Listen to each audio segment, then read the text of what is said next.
Halo Gaminong, bertemu lagi dengan saya. Hari ini di kampung kami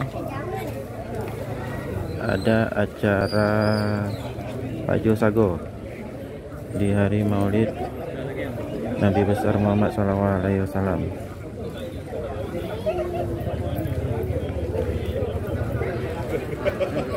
Adat di kampung kami ya seperti inilah di wilayah Aceh Besar.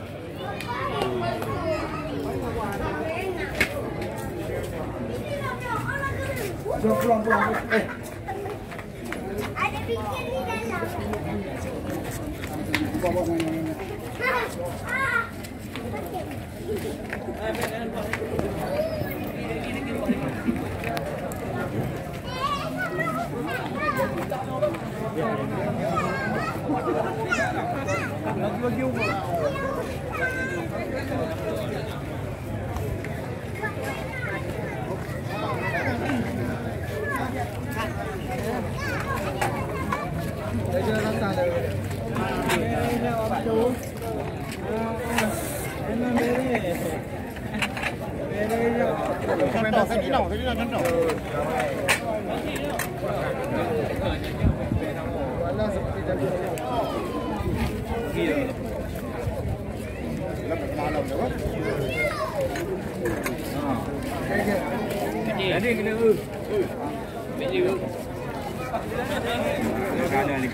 Assalamualaikum warahmatullahi wabarakatuh.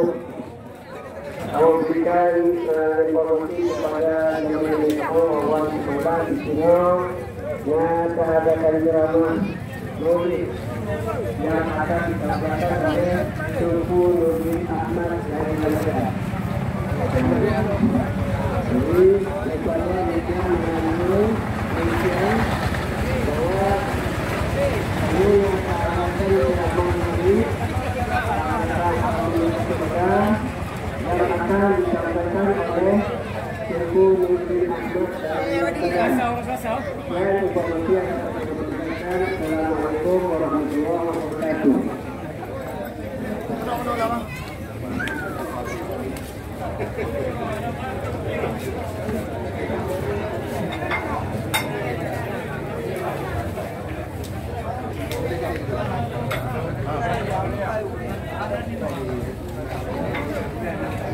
Assalamualaikum.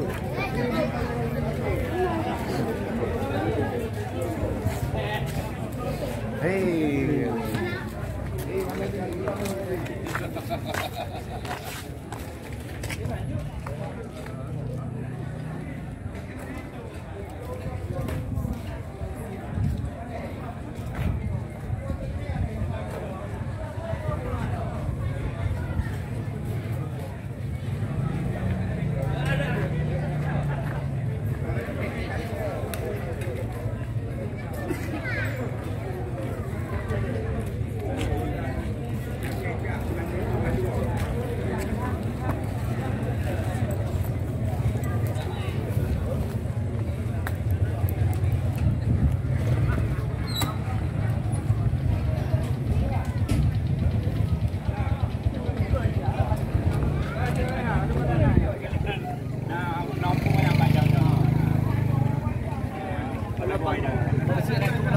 Aduh, Pak.